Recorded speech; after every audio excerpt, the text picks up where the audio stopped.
Hello, good morning po sa inyong lahat. Again, this is my heart at gagawa po tayo ng tortilla sandwich. Ayan, with ham and cheese po at mozzarella. Okay?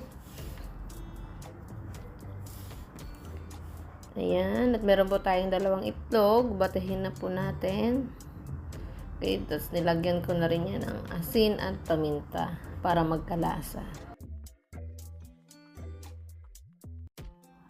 Okay. Then, ayan. Pagkatapos yung lagyan ng asin, i-mix na po natin. Ayan.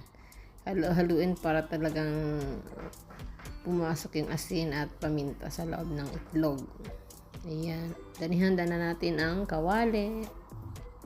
Tapos, lalagyan po natin ng butter. Pero, konti lang. Ayan. Ayan po.